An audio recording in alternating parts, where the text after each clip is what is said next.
शुक उवाच कृष्णस्यासीत् सखा कश्चित् ब्राह्मणो ब्रह्मवित्तमः विरक्त इन्द्रियार्थेषु प्रशान्तात्मा जितेन्द्रियः यदृच्छयोपपन्नेन वर्तमानो गृहाश्रमी तस्य भार्या कुचैलस्य क्षामा च तथाविधा पतिव्रता पतिं प्राहं लायतावदनेन सा दरिद्रासीदमाना सा वेपमानाभिगम्य च। श्री शुकदेव जी ने कहा, परीक्षित, एक ब्राह्मण भगवान श्री कृष्ण के परम मित्र थे। वे बड़े ब्रह्मज्ञानी, विषयों से विरक्त, शांत चित्त और जितेंद्रिय थे। वे गृहस्थ होने पर भी किसी प्रकार का संग्रह परिग्रह न रखकर प्रारब्ध के अनुसार जो कुछ मिल जाता उसी में संतुष्ट रहते थे। उनके वस्त्र तो फटे पुराने थे ही, उनकी पत्नी के भी वैसे ही थे। वह भी अपने पति के समान ही भूख से दुबली हो रही थी। एक दिन दरिद्रता की प्रतिमूर्ति दुखनी पतिव्रता भूख के मारे कांपती हुई अपने पतिदेव के पास गई और मुरझाए हुए मुंह से बोली, म्लायतावदनेन सा दरिद्रं सीदमाना सा वेपमानाभिगम्य च। ननु ब्रह्मन् भगवतः सखा साक्षात् श्रियः पतिः ब्रह्मण्यश्च शरण्यश्च भगवान् सात्वतर्षभः तमुपैहि महाभाग साधूनां च परायणम् दास्यति द्रविणं भूरि सीदते ते कुटुम्बिने। एक दिन दरिद्रता की प्रतिमूर्ति पतिव्रता पत्नी सुशीला पति के पास गई और बोली, हे भगवान, साक्षात लक्ष्मीपति भगवान श्री कृष्ण आपके सखा हैं। भक्तवत्सल और सत्पुरुषों का एकमात्र आशय है। आप उनके पास जाइए, वे अवश्य ही आपको कुछ धन देंगे। स एवं भार्यया विप्रो बहुशः प्रार्थितो मृदु अयं हि परमो लाभ उत्तमश्लोकदर्शनम्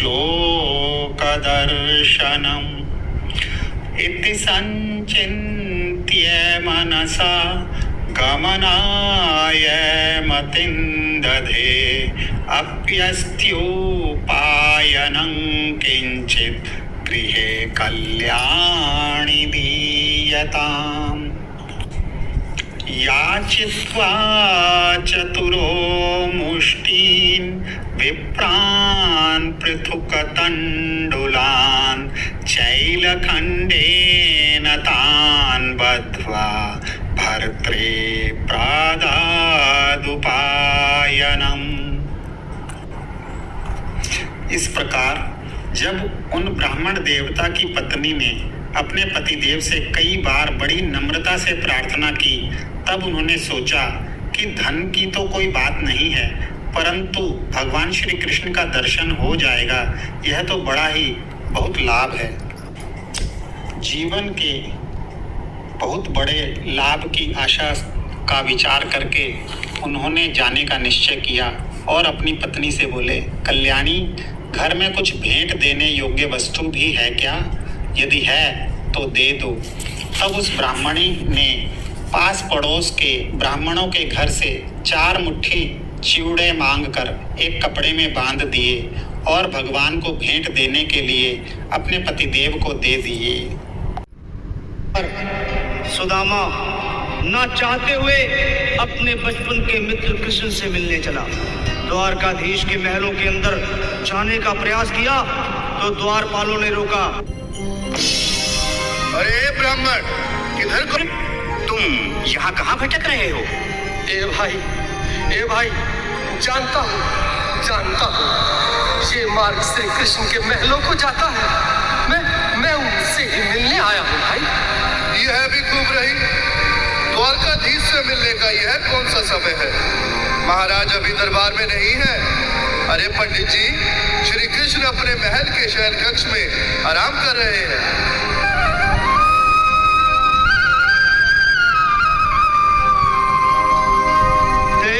देखो ये गरीबी का हाल, कृष्ण के दर पे विश्वास लेके आया हूँ। मन का यार है मेरा श्याम, यही सोच कर मैं आस करके आया हूँ।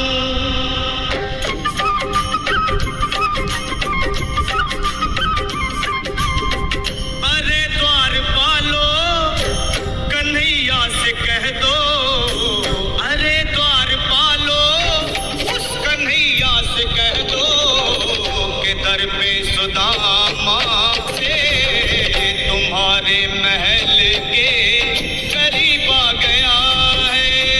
तुम्हारे महल के करीब आ गया है। अरे द्वारपालो, कन्हैया से कह दो कि दर पे सुदामा करीब आ गया है। दर पे सुदामा करीब आ गया है। भाई द्वारपाल, मुझ पर दया करो भाई। बस तुम जाकर कन्हैया को ये बता दो कि उनका बाल सखा सुदामा मिलने आया है। मेरे इस फटे हाल पर मत जाओ भाई, तुम बस जाकर मेरा संग। क्या हंसी ठट्टा करने को हम ही मिले हैं? तुम ठहरे दीन निर्धन फटेहाल ब्राह्मण, तुम्हारे अंग अंग से गरीबी बदहाली झलक रही है। और कहा महाराज श्री कृष्ण? क्षमा करना पंडित जी, हमें अपने प्राणों से हाथ नहीं धोने जो तुम्हारा यह संदेश द्वारकाधीश तक पहुंचाए।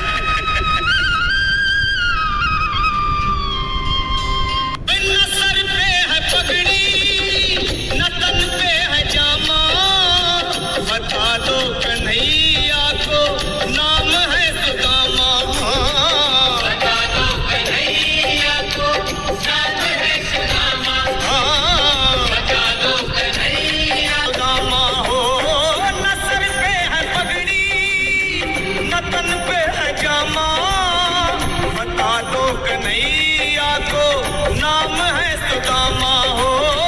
बता दो कन्हैया को नाम है सुदामा।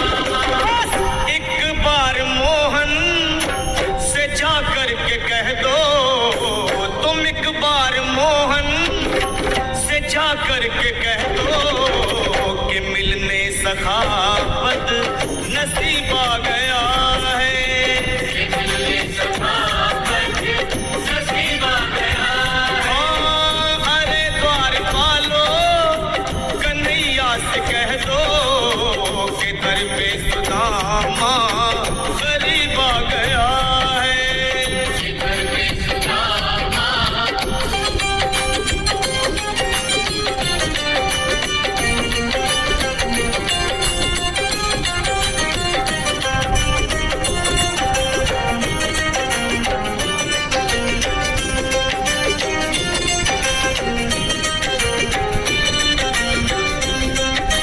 सुनो भाइयों, अब मेरी भी सुन लो। जब तक मेरा संदेश उस द्वारकाधीश तक नहीं पहुंचाती, तब तक मैं यहीं बैठा हूं, चाहे मेरे भूख प्यास से प्राण ही क्यों न चले जाए।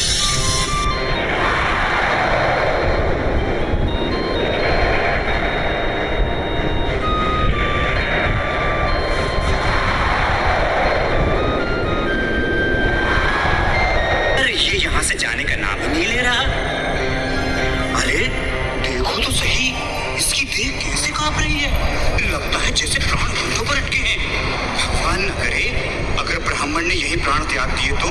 और अगर ये सच में द्वारिकाधीश का मित्र हुआ तो क्या होगा भैया? सही कहते हो। अगर ब्राह्मण हत्या का पाप लग गया तो पीढ़ियां नरक भोगेंगी।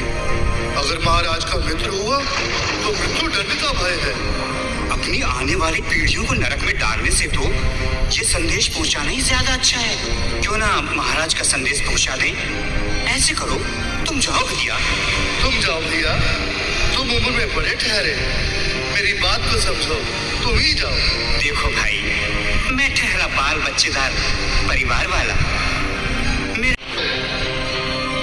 कहो द्वारपाल, इस समय कैसे आना हुआ?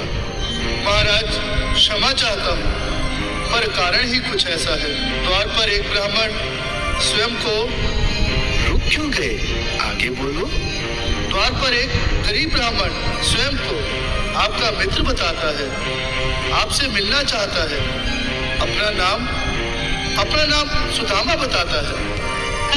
सुदामा? क्या कहा? सुदामा? मेरा बाल सखा सुदामा? मेरे बचपन का मित्र सुदामा? सुदामा, मेरा मित्र सुदामा। स्वामी, स्वामी, स्वामी, स्वामी,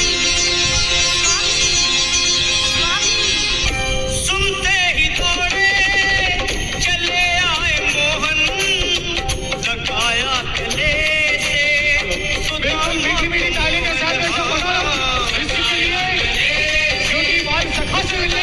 को साक्षात कृष्ण भगवान आए हैं।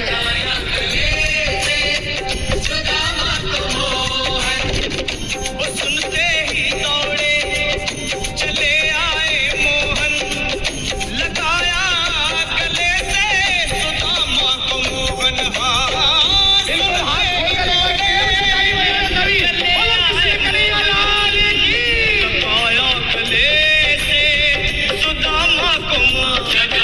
गले से सुदामा को हुआ रुक्मणी को बहुत ही अचंभा, हुआ रुक्मणी को बहुत ही अचंभा। ये मेहमान कैसा अजीब आ गया है, ये मेहमान कैसा अजीब आ गया। हाँ, हुआ रुक्मणी को बहुत ही अचंभा, ये मेहमान कैसा।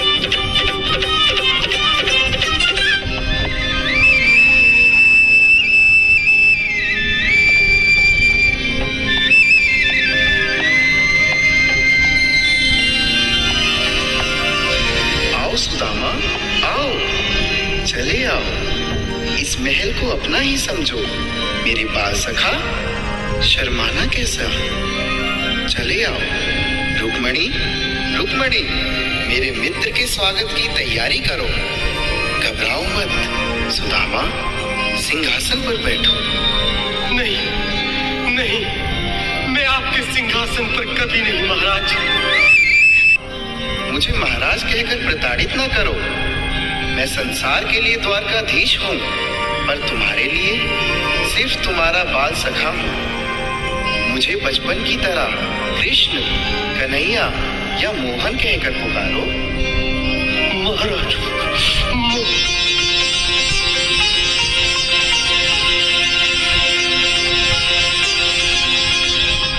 बराबर पे अपने बिल्कुल हाथ खोल के नहीं हो शाम ने दुलाए। हाँ, बराबर में अपने सुदामा बैठाए, चरण आंसुओं से शाम ने दुलाए। हाँ, बराबर में अपने सुदामा बैठाए, चरण आंसुओं से प्रभु ने दुलाए। हाँ, चरण आंसुओं से प्रभु ने दुलाए।